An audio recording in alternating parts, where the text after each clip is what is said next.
Bienvenue sur Africa 24 dans cette nouvelle édition du QG News. Voici les titres de l'actualité. 2 finalistes étaient au coude à coude ces dernières semaines. C'est finalement Leila Zerougui qui prend la direction de la MONUSCO en République démocratique du Congo. Elle succède au Nigérien Maman Sidikou à la tête de la plus grande mission de maintien de la paix de l'ONU dans le monde.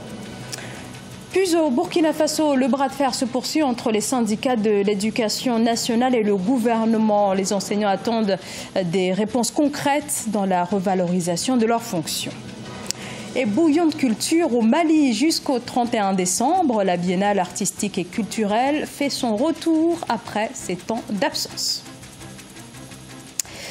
L'Algérienne Leila Zerougui, nouvelle chef de la MONUSCO, l'opération onusienne en République démocratique du Congo. La diplomate arrive dans un contexte, vous le savez, particulièrement difficile. Préparation des élections, renforcement des casques bleus. Les défis sont nombreux au moment où la crise a atteint son paroxysme. On fait le point avec Ashley Duprat. La MONUSCO dispose d'une nouvelle dirigeante. Annoncée par Antonio Guterres, c'est la diplomate algérienne Leila Zerougui qui succède au Nigérien Maman Sidikou, dont la mission se termine en janvier 2018. Juriste de formation et spécialisée dans les droits de l'homme, elle a notamment occupé le poste de représentante spéciale du secrétaire général pour le sort des enfants en temps de conflit armé de 2012 à 2016. Nous attendons que Mme Leila, comme elle connaît bien la RDC, ce n'est pas une nouvelle venue, pour réellement que l'efficacité des casques de la MONUSCO puisse réellement nous aider à neutraliser tous les groupes armés, étrangers comme nationaux, et enfin, sur le plan budgétaire, a été obligé de revoir son budget à la baisse parce qu'il y a certains pays contributeurs. Donc, je crois que Mme Leila devra faire un lobbying pour que ces pays qui ont retiré ou qui ont revu à la baisse leurs contributions au sein de la MONUSCO puissent réellement mettre une fois de plus la main dans la poche. Il faut dire que Leila Zerougui arrive dans un contexte difficile. Plus tôt en décembre, la MONUSCO avait subi la pire attaque de son histoire. Aucun soldat tanzanien ont perdu la vie. La République démocratique du Congo traverse par ailleurs une crise politique en raison du maintien au pouvoir du président Joseph Kabila. La solution pour le Congo d'abord viendra des Congolais eux-mêmes. Si les Congolais eux-mêmes ne parviennent pas à se mettre d'accord, quels que soient les efforts que va fournir la MONUSCO, les efforts seront toujours nuls. La MONUSCO, malgré sa bonne volonté d'aider la RDC à se stabiliser, mais la MONUSCO est butée par le manque de consensus et par la mauvaise foi de la classe politique congolaise. Présente depuis 1999 en RDC, la MONUSCO dispose de quelques 18 000 militaires et policiers, ainsi que 4 000 civils. Dotée d'un budget annuel de 1,4 milliard de dollars, c'est la mission la plus importante et la plus onéreuse de l'ONU. Au Burkina Faso, les syndicats des enseignants annoncent une grève de 72 heures en janvier. Depuis plusieurs semaines, les associations étaient montées au créneau et brandissaient la menace de grève. Les enseignants qui protestent contre leurs conditions de travail. Reportage Jean-Paul Ouedraogo. Au Burkina Faso, le secteur de l'éducation est en proie à de nouvelles difficultés. Les récentes grèves qu'a connues le secteur ces dernières semaines préoccupent les acteurs du système quant à l'enlisement de la situation, marquée par l'annonce de la suspension des évaluations au poste primaire, tout comme au secondaire, des compositions et évaluations au primaire et au préscolaire. Pour les syndicats de l'enseignement, l'école devrait mériter beaucoup plus d'attention de la part des autorités. Les années antérieures, il y a eu des mouvements. Seul au ministère de l'Éducation, où en tant qu'éducateur, nous sommes patients. Et la patience aussi a des limites.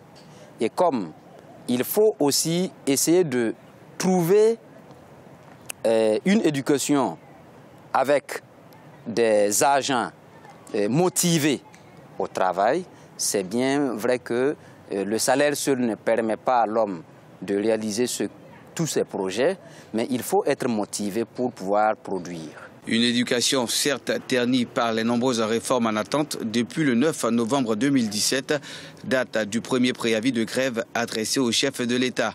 Mais du côté du gouvernement, l'on affirme être attentif aux revendications, aussi bien celles des scolaires que du corps enseignant.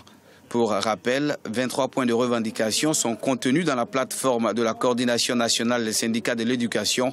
Il s'agit entre autres de la valorisation du statut de l'enseignant, de l'amélioration de l'accès à l'éducation et des conditions de travail pour une efficacité du système éducatif. Tout ce qui a été exprimé par les partenaires sociaux, c'est quelque chose qui est important pour le gouvernement. Et c'est d'ailleurs parce que nous accordons l'importance qui sied à cette expression que nous avons également mis de l'énergie et des moyens pour l'examiner avec l'attention qui sied et pouvoir donc leur revenir. La balle est désormais dans le camp des enseignants. Toutefois, les autorités restent convaincues du bien fondé des revendications en cours et le ministre en charge de l'éducation dit multiplier les efforts afin de mettre un terme à la crise dès la reprise des cours prévue le 4 janvier 2018. Au Swaziland, les recettes fiscales sont légèrement supérieures aux prévisions, soit plus de 20 millions de dollars de plus que le montant prévisionnel. Mais malgré ce résultat encourageant et selon la Banque africaine de développement, le pays ne devrait pas s'attendre à un meilleur niveau de croissance. Les précisions de Cheikh Omar Bandaogo. Avec 692 millions de dollars de recettes fiscales attendues, le Swaziland récolte pour cette année 2017 plus de 712 millions. Un surplus de 20,75 millions annoncé par le ministre des Finances, Martin Dlamini. Une situation rendue possible, selon le ministre, par l'augmentation des contrôles effectués par l'autorité fiscale du Swaziland. Malgré ce surplus, les recettes sont en baisse par rapport aux années précédentes.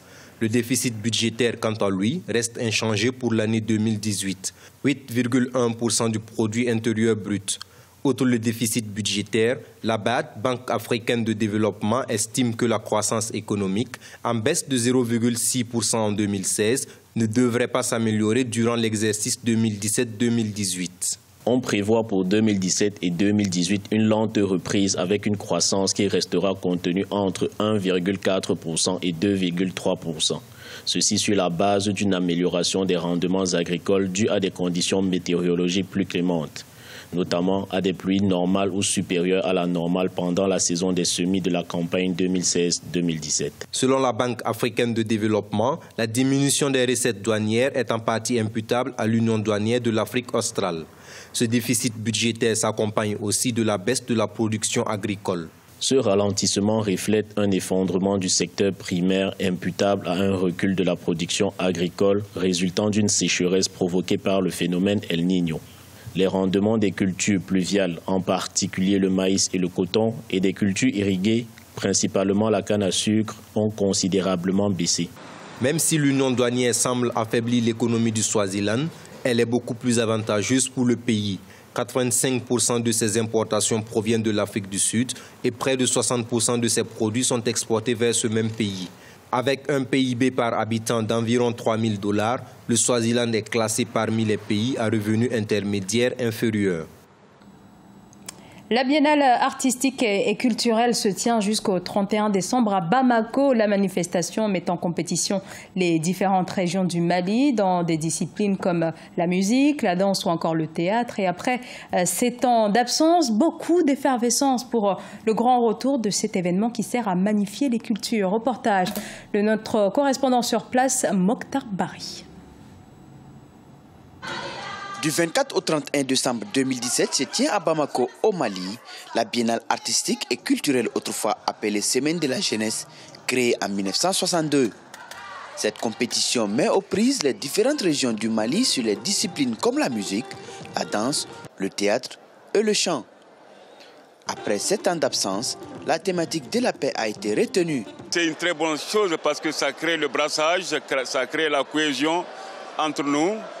Et nous sommes très heureux de rencontrer tous les amis de Kidal à Kaï, des vieilles connaissances et de nouvelles connaissances aujourd'hui. Si aujourd'hui la jeunesse se retrouve à Bamako pour parler d'un seul langage, pour prôner la paix, cela est une très bonne chose.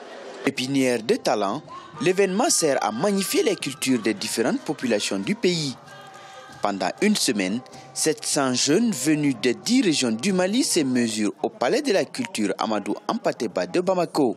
J'ai la certitude et la conviction qu'à travers ces prestations culturelles, c'est un créneau je dis bien, qui peut faire en sorte que la paix revienne dans notre pays. Tous les ans, sinon si on a les moyens, tous les 6 mois, la paix reviendra d'elle-même sans aucun accord autour de la table. Les armes vont se taire à travers ces prestations culturelles. Longtemps réclamée, la jeunesse malienne a l'occasion de mettre en œuvre ses compétences artistiques. Autrefois couplé au sport, le ministère en charge de la jeunesse vient de lancer une autre semaine dite de la jeunesse, exclusivement réservés aux sportifs. Ce journal a été réalisé par l'ensemble de la rédaction. Merci pour votre fidélité. Dans un instant, une nouvelle édition de l'actualité sur Africa 24.